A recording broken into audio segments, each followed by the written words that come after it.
Hindi lahat ng taong tahimik ay mababaw mag-isip.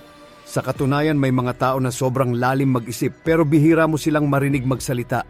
Sila ang mga deep thinkers. Mga taong palaging may laban sa sariling isip, laging naghahanap ng kahulugan, at kadalasang nauuna mag-isip kaysa sa emosyon. Kung minsan, ang sobrang talino nila, nagiging pasanin. Kung minsan, blessing. Pero madalas curse. Bago tayo magsimula, kung gusto mo ng mga ganitong topic tungkol sa human psychology, emotions at behavior, huwag mong kalimutang mag-subscribe dito sa ating channel para lagi kang updated sa mga bagong kaalamang ibabahagi ko. 1. Ang totoong pag-iisip ng deep thinkers na hindi kayang sabayan ng karamihan. Ang deep thinkers ay hindi basta nag-iisip, pinoproseso nila ang mundo sa mas malalim na antas. Habang ang karamihan ay nakatuon sa kung ano ang nangyari, ang deep thinkers ay nagtatanong kung bakit ito nangyari. Hindi sila kontento sa mababaw na sagot. Gusto nila ang ugat, gusto nila ang dahilan, gusto nila ang kahulugan. Dahil dito, madalas silang mapagkamalang tahimik, malamig o walang pakialam. Pero ang totoo, sobrang ingay ng isip nila. Sabay-sabay ang ideya, posibilidad at senaryo. Iniisip nila ang mga bagay na hindi pa nangyayari. At minsan ang mga bagay na ayaw harapin ng iba. Ang deep thinkers ay may kakayahang makita ang koneksyon ng mga pangyayari. Napapansin nila ang maliliit na detalye na binabalewala ng karamihan. Isang tingin, isang tono ng boses, isang simpleng kilos. Para sa kanila may ibig sabihin ang lahat. Ito ang dahilan kung bakit mahirap silang sabayan. Habang ang iba ay mabilis magdesisyon, sila ay humihinto upang timbangin ang bawat posibilidad. Hindi dahil sila ay mahina, kundi dahil ayaw nilang magkamali sa bagay na mahalaga. Ngunit may kapalit ang ganitong uri ng pag-iisip. Madalas silang mapagod sa sarili nilang isip. Madalas silang makaramdam ng isolation at minsan pakiramdam nila ay hindi sila kabilang kahit saan. Sa mundong mabilis at maingay, ang lalim ng isip ng deep thinkers ay tila kabagalan para sa iba. Pero sa katotohanan, sila ang mga taong nakakakita ng direksyon bago pa man ito malinaw sa lahat. Hindi lahat kayang sabayan ang paraan ng pag-iisip ng deep thinkers. At hindi rin nila kailangan. Dahil ang lalim ng isip ay hindi para sa karamihan. Ito ay para sa mga handang umunawa. 2. Bakit madalas tahimik ang deep thinkers ayon sa psychology? Ang pagiging tahimik ng deep thinkers ay hindi kahinaan. Isa itong senyales ng malalim na pagproseso ng isip. Habang ang karamihan ay agad nagsasalita, ang deep thinkers ay pinipiling mag-obserba muna. Pinapakinggan nila ang tono, hindi lang ang salita. Tinitingnan nila ang galaw, hindi lang ang kilos. Para sa kanila, mas maraming sinasabi ang katahimikan. Ayon sa psychology, ang mga taong malalim mag-isip ay mas sensitibo sa impormasyon. Hindi lang nila tinatanggap ang ideya. Binubuo nila ito sa isip, sinusuri, kinukumpara, at hinahanapan ng kahulugan. Ito ang dahilan kung bakit hindi sila agad nagsasalita. Kapag sila ay nagsalita, gusto nilang sigurado. Ayaw nila ng mababaw na opinyon. Ayaw nila ng salitang walang laman. Ang katahimikan din ay paraan nila para protektahan ang sarili. Hindi lahat ng tao ay kayang sabayan ang lalim ng kanilang iniisip. At hindi lahat ay handang umunawa, kaya mas pinipili nilang manahimik kaysa magpaliwanag ng paulit-ulit. Madalas silang mapagkamalang mahiyain o suplado. Pero ang totoo, pinipili lang nila kung kailan sila magsasalita at kanino. Hindi dahil wala silang sasabihin, kundi dahil hindi lahat ay karapat-dapat makarinig ng kanilang iniisip. Sa isang mundong punong-puno ng ingay, ang katahimikan ng deep thinkers ay anyo ng katalinuhan. Hindi sila tahimik dahil wala silang boses. Tahimik sila dahil alam nila ang halaga ng salita.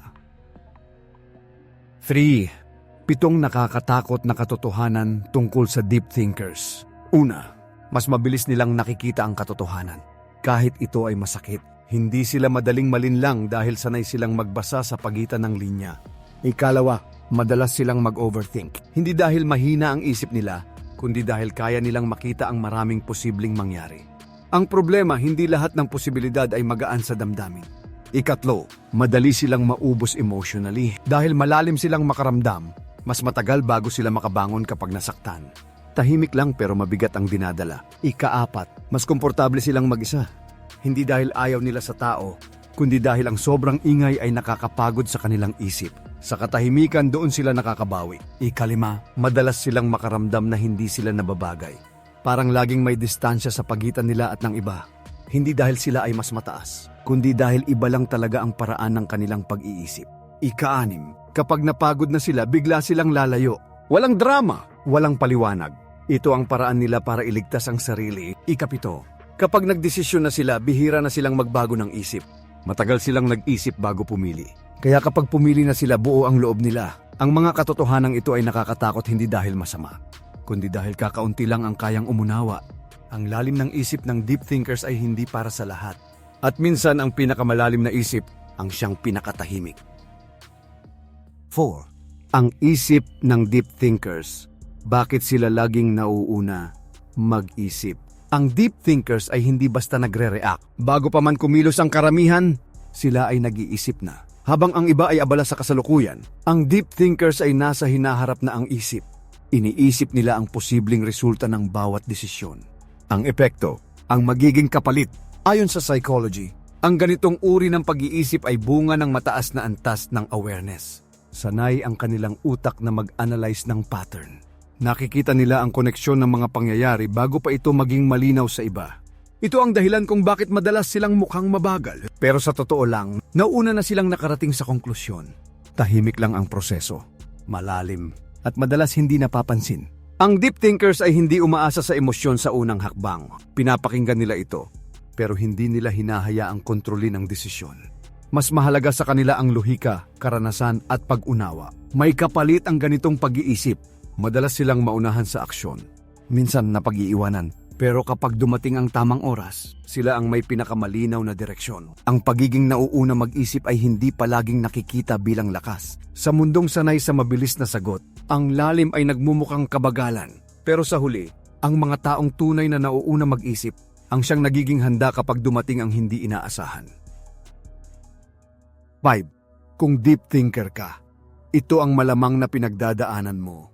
Kung ikaw ay deep thinker, malamang hindi tahimik ang loob mo kahit tahimik ka sa labas. Madalas mong maramdaman na iba ka mag-isip. Habang ang iba ay kontento na sa sagot, ikaw ay may kasunod pang tanong. Hindi ka madaling mapanatag dahil gusto mong maintindihan ang kabuuan. Madalas kang mapagod kahit wala kang ginagawa. Hindi dahil tamad ka, kundi dahil ang isip mo ay hindi humihinto. Palaging nagbabalik tanaw, palaging nag-iisip ng maaaring mangyari. May mga pagkakataong mas pinipili mong mapag-isa. Hindi dahil ayaw mo sa tao, kundi dahil kailangan mo ng katahimikan para ayusin ang sarili mong isip. Sa sobrang dami ng iniisip, ang mag-isa ay nagiging pahinga. Minsan pakiramdam mo ay hindi ka lubos na nauunawaan kahit napapaligiran ka ng tao. May bahagi sa iyo na pakiramdam mo ay nag-iisa pa rin. Hindi dahil wala silang pakialam, kundi dahil mahirap ipaliwanag ang lalim ng iyong iniisip. Madalas mong iniisip ang mga bagay na hindi agad napapansin ng iba. Mga salitang hindi sinabi, mga kilos na may kahulugan, mga sitwasyong may mas malalim na dahilan. Kung deep thinker ka, malamang matagal kang magdesisyon. Pero kapag nagpasya ka na, buo ang loob mo dahil pinagdaanan mo na ang bawat posibilidad sa isip mo. Ang pinagdadaanan ng deep thinkers ay hindi palaging nakikita. Tahimik lang, pero mabigat at hindi lahat ay kayang umunawa. 6. Bakit delikado? Minsan ang maging deep thinker. Ang pagiging deep thinker ay hindi laging kalakasan.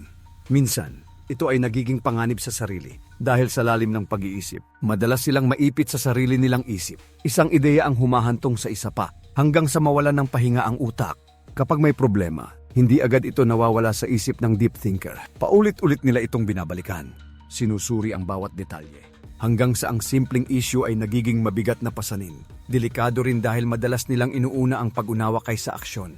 Habang ang iba ay kumikilos na, sila ay patuloy pang nag-iisip kung ano ang tama. At minsan, nauubusan sila ng pagkakataon. Ang malalim na pag-iisip ay nagdadala rin ng matinding emosyon.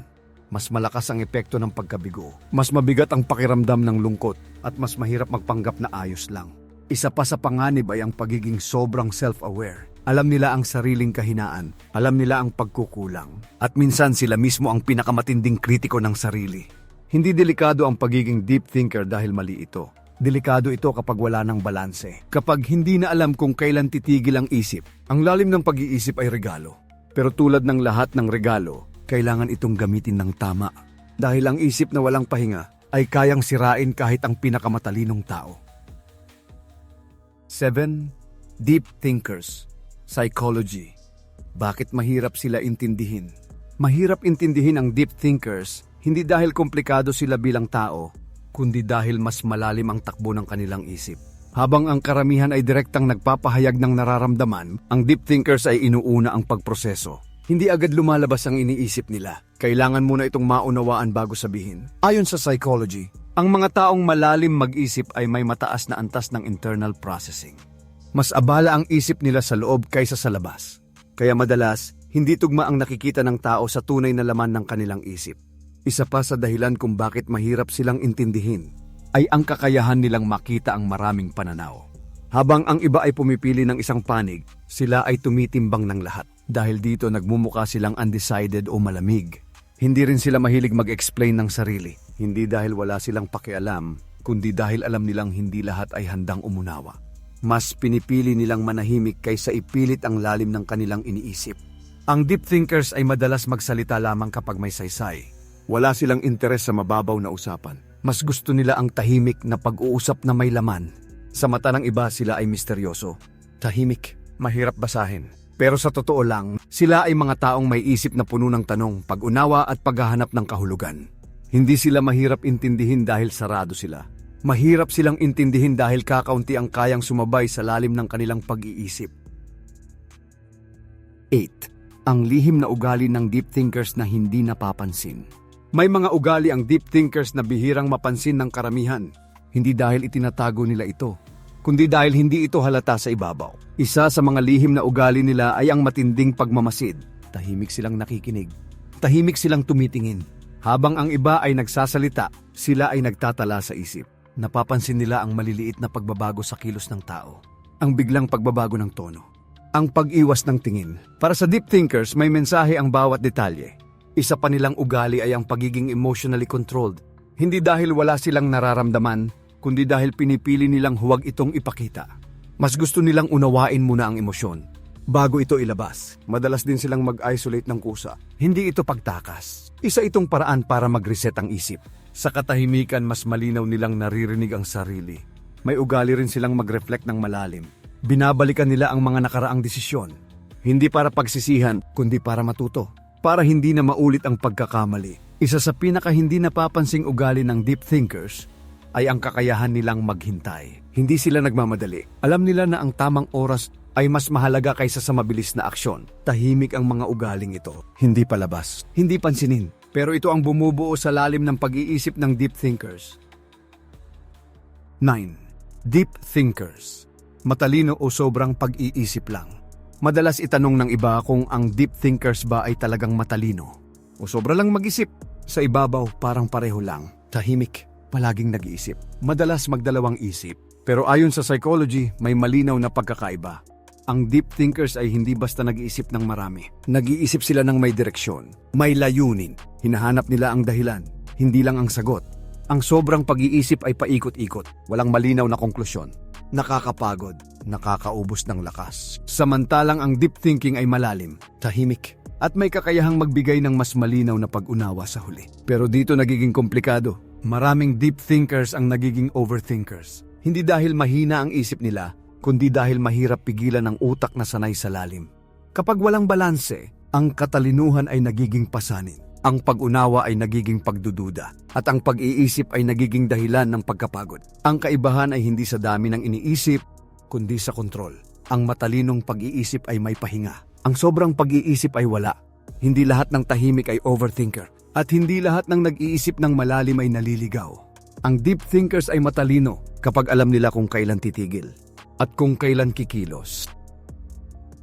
Then, ito ang dahilan kung bakit naiiba ang mundo ng deep thinkers.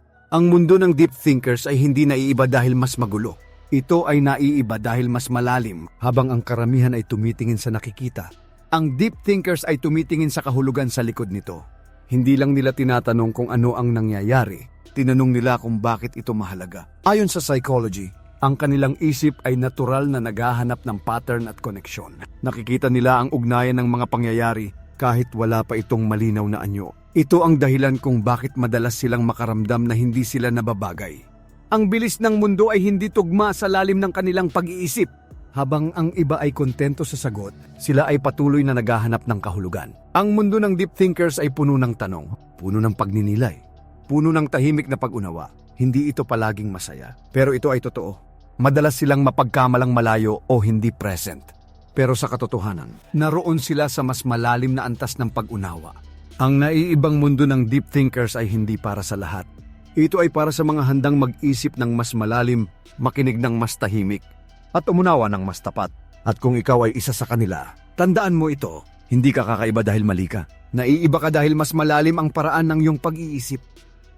Baka sa buong video na ito, may mga salitang tumama sa'yo. May mga ideyang parang ikaw ang tinutukoy. Kung ganon, hindi ka nag-iisa. Hindi lahat ay handang mag-isip ng malalim. Hindi lahat ay kayang harapin ang sarili nilang isip. Pero ang mga taong nananatili hanggang sa dulo ay kadalasang mga taong handang umunawa. Kung isa ka sa kanila, ito ang paalala. Ang lalim ng pag-iisip ay hindi kahinaan. Ito ay lakas kapag alam mo kung paano ito gamitin. Kung gusto mo pang matutunan ang mga ganitong psychology insights tungkol sa human behavior at personal development, mag-subscribe ka na at i-turn on ang notification bell para lagi kang updated sa mga bagong episode dito sa ating channel. Dahil ang kaalaman ay hindi para sa lahat. Ito ay para sa mga handang mag-isip ng mas malalim.